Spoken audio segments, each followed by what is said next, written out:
ஏங்க அது வராரு எல்லாம் கட்சி கணிகர்கள் கட்சி ஆரம்பித்த பூராமல் எல்லாமே வந்துட்டாங்க. அதெல்லாம் காலம்தான் பதில் சொல்லணும். அவர் என்ன பண்ண போகிறாரு? நாங்கள் தான் சொல்கிறோமே, நாங்கள் தெம்பாக இருக்கிறோம், எங்கள் மக்கள் எங்களோட நல்லா இருக்கிறாங்க, நிச்சயமாக நாங்கள் வெற்றி பெறுவோங்கிற தெம்பில் நாங்கள் இருக்கிறோம், நம்பிக்கையில் இருக்கிறோம். தெம்புங்கிறத விட முழு நம்பிக்கையில் இருக்கிறோம். நாம் தமிழர் கட்சி, பிஜேபி போன்றவங்கெல்லாம் சொல்கிறாங்க விஜய் வருகையை பார்த்து திமுக தான் பயப்படுது அப்படின்னு. ஏங்க நாங்கள் பயப்படணும்? நாங்கள் எதுக்குங்க பயப்படணும்? அவர் வராரு, அவர் வந்து அவர் முடிஞ்சதை பார்க்குறாரு, நாங்கள் அதை தாண்டி ஜெயிப்போன்னு உங்கள்கிட்ட சொல்கிறேனே.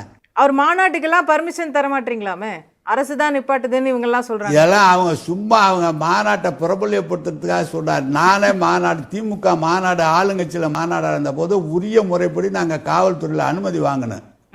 காவல்துறையில் அனுமதி வாங்கும்போது காவல்துறை எவ்வளோ கூட்டம் வரும்னு கேட்குறாங்க. எவ்வளோ கூட்டம் வரும்னா வண்டி எவ்வளோ வாகனங்கள் வரும்னு கேட்குறாங்க. வாகனங்கள் வண்டி எங்கே நிறுத்துவீங்கன்னு கேட்குறாங்க.